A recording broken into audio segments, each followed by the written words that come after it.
বিসমিল্লাহির রহমানির রহিম। প্রিয় শিক্ষার্থীবৃন্দ, শুরুতেই রমজানুল মোবারকের শুভেচ্ছা। আশা করি সবাই ভালো আছো। আজকে আমাদের লেসন ইংলিশ ফর টুডে বইয়ের পেজ 72 থেকে 74।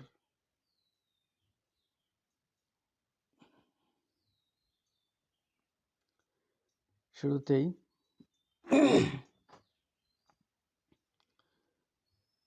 Page 72, unit 18, I meant to do my work, lesson 5 to 6. Listen, read and say. শোনো, পড়ো এবং বলো। I meant to do my work today. Richard Le Gallienne. I meant to do my work today.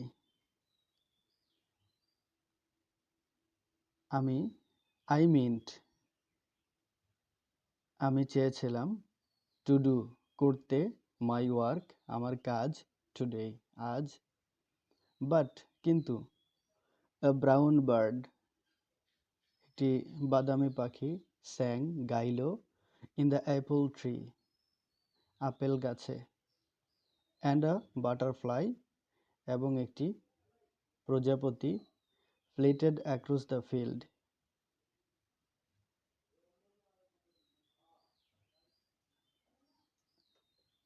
flitted উড়ছিল across the field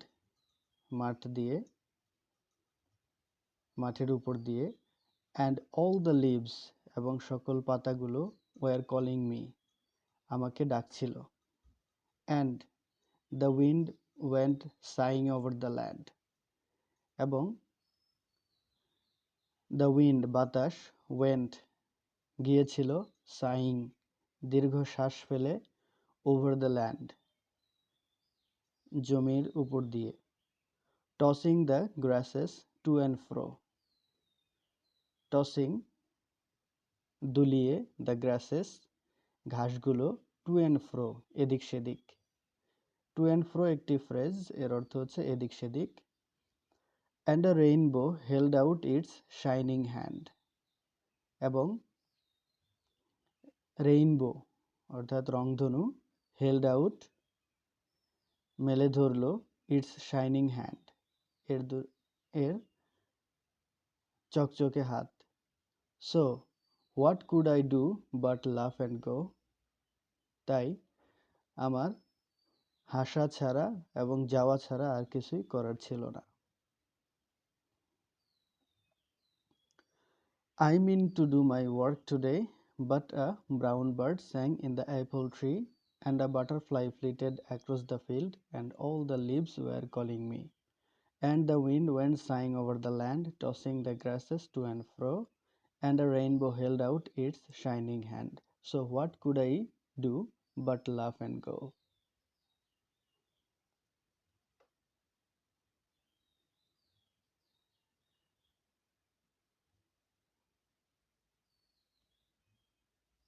এটি একটি কবিতা। কবিতায় কবি তার কাজ করতে ইচ্ছা করেছিল, কিন্তু প্রাকৃতিক সৌন্দর্যের মাঝে সে নিজেকে হারিয়ে ফেলেছিল। প্রকৃতির আহ্বানে সে সাড়া দিয়ে সে তার কাজের কথাই ভুলে গিয়েছিল। সবশেষে পাখি, আপেল গাছ, ঘাস, বাতাস, প্রজাপতি সকলের আচরণে সে বিমোহিত হয়ে অবশেষে সে হেসে চলে গেল। যাই হোক, প্রিয় শিক্ষার্থীবৃন্দ, এরপরে আসো পরের পৃষ্ঠা। রিড দ্য পোয়েম অ্যালাউড কবিতাটি জোরে জোরে পড়ো। Use correct stress and intonation যথাযথ স্ট্রেস এবং ইন্টোনেশন ব্যবহার করো। স্ট্রেস মানে চাপ এবং ইন্টোনেশন হচ্ছে স্বরভঙ্গি। স্বরভঙ্গি বিষয়টি হলো সেন্টেন্স উচ্চারণ বা ভাষার যে ব্যবহারের ক্ষেত্রে আমাদের যে টোন বা গলার স্বর, এটি মূলত বোঝায়। এখানে আমরা প্রশ্নবোধক চিহ্ন যদি যেই সেন্টেন্সের শেষে থাকে, অর্থাৎ ইন্টারোগেটিভ সেন্টেন্স যেইভাবে পড়ব, নিশ্চয়ই অ্যাসার্টিভ সেন্টেন্সের মতো সেটা হবে না। আবার মার্ক অফ ইন্টারোগেশন যে সেন্টেন্সের সাথে রয়েছে, অর্থাৎ এক্সক্লামেটরি সেন্টেন্স, সেই সেন্টেন্সটির উচ্চারণও নিঃসন্দেহে অন্যান্য সেন্টেন্সের মতো হবে না। এই দিকটি খেয়াল রেখে কবিতাটি আবার পড়তে বলা হয়েছে। এরপর আসো, রিড দ্য পোয়েম এগেইন। কবিতাটি আবার পড়ো। Answer the questions. প্রশ্নগুলোর উত্তর দাও। What was the bird doing? পাখিটি কি করছিল? What was the butterfly doing? প্রজাপতি কি করছিল? What were the leaves doing? পাতাগুলো কি করছিল? What did the rainbow do? রংধনু কি করেছিল? Group work, read the poem again, discuss the questions. এবারে তোমাদের গ্রুপ ভিত্তিক একটি কাজ দেওয়া হয়েছে। প্রথমে কবিতাটি পড়বে, এরপর তোমরা প্রশ্নগুলো আলোচনা করবে। What did the poet want to do? কবি কি করতে চেয়েছিলেন? What did the poet actually do in the end? কবি আসলে সবশেষে বা শেষ দিকে গিয়ে কি করলেন? Why do you think he did this? কেন তুমি মনে করো যে তিনি এই কাজটা করলেন? অর্থাৎ কেন তিনি এই কাজটা করলেন তোমার কাছে কি মনে হয়? Think about the poem on page 70 and this poem. এখানে ডাবল একটি কাজ দেয়া আছে। 70 নং পেজের যে কবিতাটি রয়েছে সেই কবিতা এবং এই কবিতা, দুইটি কবিতা মিলিয়ে পড়ো। Do the poets have similar or different opinions about the country? Why do you think so? Do the poets have similar or different opinions about the country? গ্রাম সম্পর্কে দুইজন কবির মতামত কি কি সাদৃশ্য রয়েছে আর কি কি, অথবা কতটুকু বৈসাদৃশ্য? যদি সাদৃশ্য হয় তাহলে কেন? তোমার দৃষ্টিভঙ্গিতে কেন সেটা সিমিলারিটি, কিভাবে? আবার যদি বৈসাদৃশ্য থাকে সেখানেও তোমার কাছে কেন মনে হচ্ছে বৈসাদৃশ্যগুলো? এটা তোমরা গ্রুপ ভিত্তিক আলোচনা করতে পারো। এরপর আসো page 74, the liberation war museum, unit 19, lesson 1 to 2। Listen and read, শোনো এবং পড়ো। Sunshine magazine, the magazine by and for the students of class 5। Sunshine একটি ম্যাগাজিন, একটি পত্রিকা। The magazine by and for, by অর্থাৎ দ্বারা, অ্যান্ড ফর মানে জন্য, দ্য স্টুডেন্টস অফ ক্লাস 5। অর্থাৎ আমরা এই হেডলাইন থেকে এটা জানতে পারি যে এই পত্রিকাটি ছাপানো হয় যারা এই পত্রিকার সাথে ইনভলভ আছে তারা পঞ্চম শ্রেণীরই ছাত্র, আবার যাদের জন্য ছাপানো হয়েছে তারাও পঞ্চম শ্রেণীর ছাত্র। তাহলে আসো, a visit to the liberation war museum. A visit to the liberation war museum অর্থাৎ মুক্তিযুদ্ধ জাদুঘরে ভ্রমণ।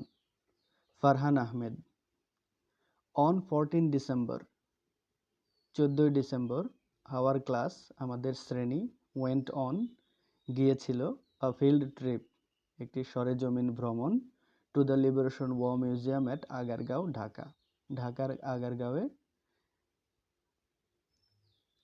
মুক্তিযুদ্ধ জাদুঘরে। The trip was planned as part of our Bangladesh and global studies course. এই ভ্রমণটি পরিকল্পিত ছিল আমাদের বাংলাদেশ এবং বৈশ্বিক শিক্ষা কোর্সের অংশ হিসেবে। আওয়ার বাস রিচড, আমাদের বাস থামলো বা পৌঁছালো দ্য মিউজিয়াম, জাদুঘরে অ্যাট 10 AM, সকাল 10টায়। A guide was waiting for us, একজন গাইড বা পথ প্রদর্শক আমাদের জন্য অপেক্ষা করছিলেন। হি ওয়েলকামড আস ওয়ার্মলি, তিনি আমাদেরকে উষ্ণ অভ্যর্থনা জানালেন। And took us on a quick tour, এবং আমাদেরকে একটি দ্রুত ভ্রমণে নিয়ে গেলেন। অফ দ্য ডিফারেন্ট গ্যালারিজ, বিভিন্ন গ্যালারিতে। And exhibits of the museum, এবং আমাদেরকে জাদুঘরটি ঘুরে দেখালেন। অ্যাট ফার্স্ট, প্রথমত, we watched a video clip, আমরা একটি ভিডিও দেখেছিলাম। On our liberation war and our independence, আমাদের মুক্তিযুদ্ধ এবং স্বাধীনতা সম্পর্কে। দেয়ার ওয়ার 4 পার্মানেন্ট গ্যালারিজ, সেখানে 4টি স্থায়ী গ্যালারি রয়েছে। That এক্সিবিটেড rare photographs, documents and news paper clippings, যা প্রদর্শন করে বিরল ছবি, দলিল এবং নিউজ পেপার ক্লিপিংস অর্থাৎ পত্রিকার কাটা অংশ। And objects used by the freedom fighter, এবং আমাদের মহান স্বাধীনতা যুদ্ধের যারা শহীদ হয়েছেন সেই শহীদদের ব্যবহৃত জিনিসপত্র। And the martyrs of our liberation war, আমাদের মুক্তিযোদ্ধা এবং শহীদ মুক্তিযোদ্ধাদের ব্যক্তিগত ব্যবহৃত জিনিসপত্র। অ্যাট গ্যালারি 2, 2 নম্বর গ্যালারি, এই গ্যালারির নাম হলো our rights our sacrifice. Our teacher read out to us, আমাদের শিক্ষক পড়ে শোনালেন।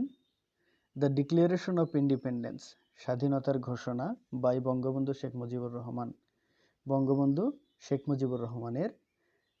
সাম আদার ভিজিটর্স অলসো স্টপড, অন্যান্য দর্শনার্থীরাও থেমে গিয়েছিল।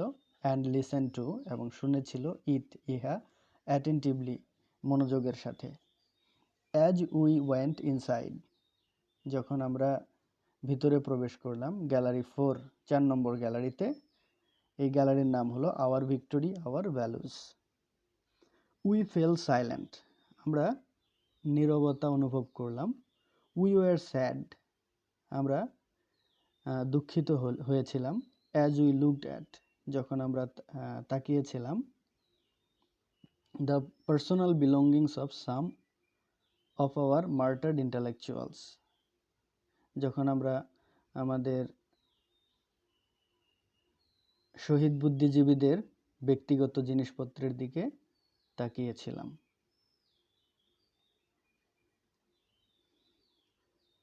প্রিয় শিক্ষার্থীবৃন্দ, এই ছিল আজকে আমাদের ক্লাস। আশা করি তোমরা সবাই বুঝতে পেরেছ। যদি বুঝতে সমস্যা হয় অবশ্যই তোমরা কমেন্ট করে বা লিখে আমাদের সহযোগিতা নিতে পারবে। আর আবারও রমজানুল মুবারকের শুভেচ্ছা জানিয়ে আজকের ক্লাস এখানে শেষ করছি। আসসালামু আলাইকুম ওয়া রাহমাতুল্লাহ।